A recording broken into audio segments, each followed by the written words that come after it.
హ్యాపీగా ఉండాలి లైఫ్ అంతే. ఇప్పుడు కొంచెం టైం దొరికింది కాబట్టి మీ 90s రీయూనియన్ హీరోయిన్స్ అంతా కలవటం ఇవి జరుగుతున్నాయా? ఆ? చేస్తాం. మీనా గారు, రమ్యకృష్ణ గారు. మీనా రమ్య ఇప్పుడు షూటింగ్స్ చేస్తున్నారు, మళ్ళీ బిజీగా ఉన్నారు. అవును, ఆమెది 45 years అయిన దానికి మీరు వెళ్ళారు కదా? వెళ్ళాను. మేమిద్దరమే ఎక్కువ సినిమాలు కలిసి చేసాం, నేను మీనా. కన్నడ, తెలుగు, తమిళ్ అన్నిట్లో ఇద్దరు హీరోయిన్లు అంటే నేను మీనా ఎక్కువ చేసాం. అవును. సో తన ఫంక్షన్ కి నేను వెళ్ళాలి కదా. సో టఫ్ ఫైట్ ఉండేది కదా అప్పుడు హీరోయిన్స్ కి మధ్యలో. గొడవలు ఏమి ఉండేవి కాదు. నాతో అందరు హీరోయిన్లు చాలా ఫ్రెండ్లీగా ఉంటారు. రమ్య, రాధికక్క, ఖుష్బు, మీనా అందరు నాతో బాగుంటారు. ఎప్పుడు కూడా కలుస్తూ ఉంటాము. సో యాక్టింగ్ చేసేటప్పుడు డ్రెస్సింగ్ లో బెస్ట్ గా కనిపించే దాంట్లో పోటీ ఉండేది మాకు. అవునా? ఎప్పుడు కూడా వాళ్ళు వచ్చి చూస్తారు, వాళ్ళ అసిస్టెంట్ వచ్చి చూస్తారు, ఎవరు ముందు వస్తారో వాళ్ళ డ్రెస్సింగ్ ని ఇంకో ఆర్టిస్ట్ వాళ్ళ అసిస్టెంట్ చూసి ఏ కలర్ వేస్తుంది, దానికన్నా మంచి కలర్ వేయాలి. అన్ని రెడీగా ఉంటాయి కదా, మాకు ఒక డ్రెస్ ఉండదు, 10-15 ఉంటాయి. సో అప్పటికప్పుడు ఒక హౌస్, ఇప్పుడు బొబ్బుల్ సింహము ఇద్దరికి చీరలే. సో వాళ్ళు ఏం కలర్ వేస్తారని మేమేం కలర్ వేస్తామని వాళ్ళు చూస్తూ ఉంటారు. అంటే బెస్ట్ గా ఉండడానికి పోటీ పడేవాళ్ళం. ఫస్ట్ నుంచి కూడా మీరు చీరల్లోనే అందంగా ఉంటారులే. అబ్బా, పెర్ఫార్మెన్స్ కూడా చీరల్లోనే బాగా చేసేవాళ్ళం. అబ్బా, అంతే కదా. మీకేం కంఫర్ట్ ఎక్కువ అంటే ఈ డ్రెస్ వేసుకుంటే బాగుంటుంది అట్లే. నాకు వల్గారిటీగా ఎక్కడ కనిపించింది. నేను ఎక్కువ శారీస్, అదే ఎక్కువ శారీస్, అదే నాకు గుర్తుంది కాబట్టి నేను చెప్తున్నాను. శారీస్ లోనే అప్పటి నుంచి ఇప్పటికి శారీస్ లోనే రోజా గారు అందంగా ఉంటారు. Thank you. అందుకనే వేరే డ్రెస్సుల్లో వచ్చి ట్రోల్ చేసేది. అక్కడ నువ్వు స్విమ్మింగ్ పూల్ లో చీర కట్టుకొని దిగమన్నట్టున్నావు, భలే చెప్తావు. ఏ ఊర్లో ఉంటామో దానికి తగ్గట్టు డ్రెస్సింగ్ చేసుకోవాలి. ఎడారిలోకి వెళ్ళి పట్టు చీరలు కట్టుకోండి, లేకపోతే ఎండల్లోకి వెళ్ళి పట్టు చీరలు కట్టుకోండి అంటే మనకి కాదు. అది చెప్పేవాడు పెళ్ళాం, కూతురు, చెల్లెలు ఏ డ్రెస్ వేసుకుంటుందో వాడు ఒకసారి వెనక్కి చూస్తే మళ్ళీ ఇంకోసారి ట్రోల్ చేయడు. సమయం సందర్భం బట్టే కదా ఉంటాం. ఫ్లైట్ లో పోతాం, చుడిదార్ వేసుకొని పోతాం, సూట్ కేసులు ఉంటాయి, బ్యాగులు ఉంటాయి, చీర ఎత్తుకుంటే దాని మీద వేసి కింద పడతాం. సో ఆ కంఫర్ట్, అంతేగాని వల్గర్ గా ఏదో స్లీవ్లెస్ లో షార్ట్స్ వేసుకుని తిరగను కదా, నేను ఎప్పుడు కూడా తిరగను అలా. అవును. సో ఫుడ్ ఏం తీసుకుంటారు రోజా గారు? ఫుడ్ బాగా ఇష్టంగా తింటా, కొంచెం తిన్నా ఇష్టంగా తింటా. ఇప్పుడైతే కార్తీక మాసంలో ఉన్నాను, ఫుల్ వెజ్, అందుకే. ఓకే, లేకపోతే నాన్ వెజ్ లేకపోతే ఇంట్లో ఎప్పుడు ఉంటుంది నాటుకోడి పులుసు, ఫిష్. ఓకే. సో కానీ మీ అధినాయకుడు మటుకు ఎప్పుడు అదే మెయింటైన్ చేస్తారు. ఏం ఫుడ్ తీసుకుంటారు ఆయన? 2 hours జిమ్ చేస్తారు. 2 hours gym every day. And food కూడా చాలా లిమిటెడ్ గా, అన్ని ఏమంటారు ఆకుకూరలు, ఫ్రూట్స్, వెజిటబుల్స్ అవే ఎక్కువ తింటారు. రైస్ అవి తిన్నారు అందరూ అంతే.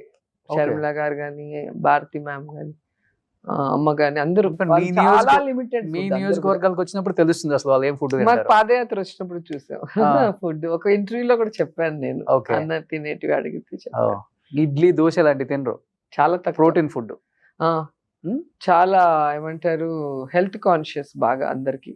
ఓకే, వాళ్ళందరూ కూడా అలాగే ఉంటారు. సో పాలు కూడా ఏదో 1 లీటర్ పాలు 1 గ్లాస్ అవుతుంది, అల్లం వేసి మరగపెట్టి తాగుతారు. మీరు ఫాలో అయ్యారు నెక్స్ట్ అదేమన్నా ఆయన డైట్ ని?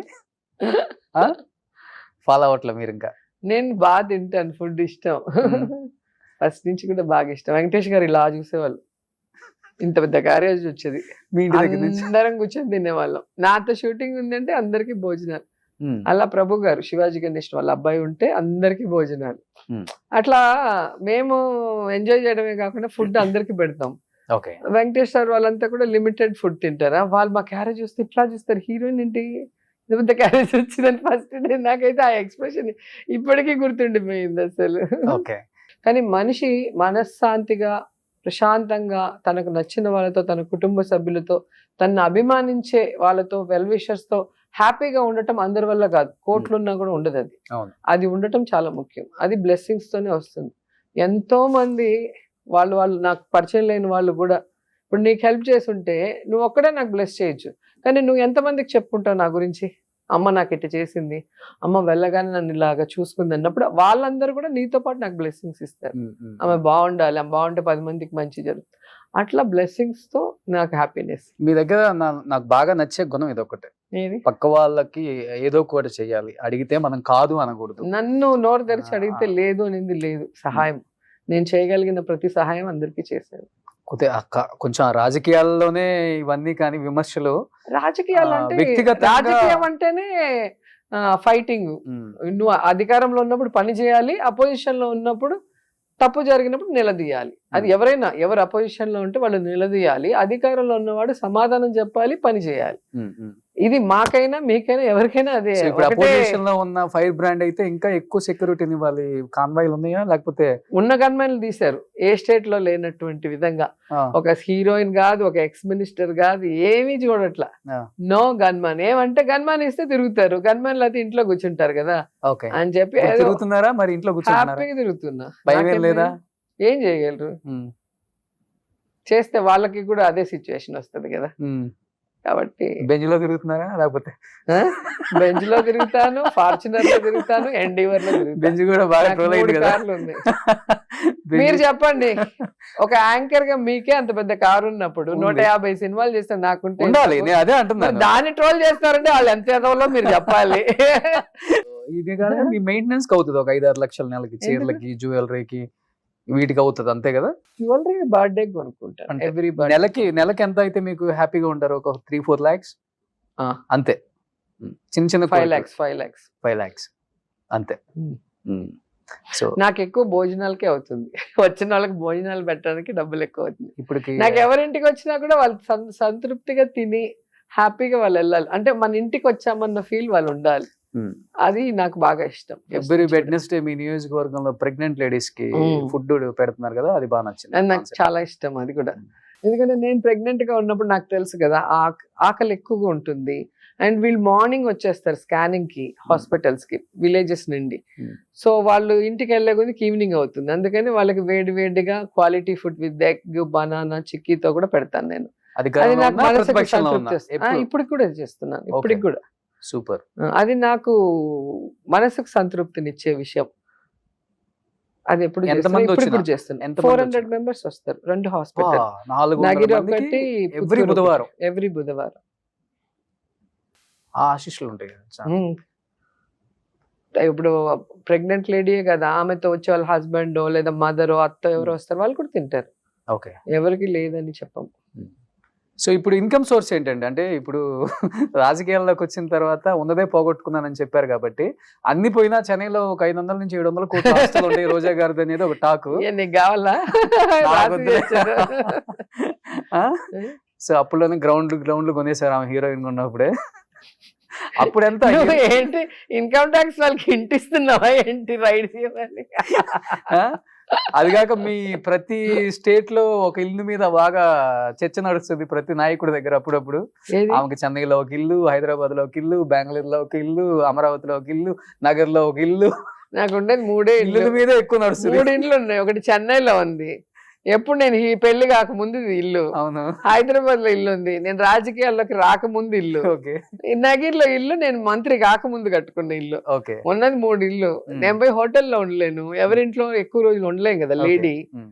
నాకు కంఫర్ట్, నా ఇల్లు అయితే నాకు బాగుంటుంది కాబట్టి కట్టుకున్నాను కొని.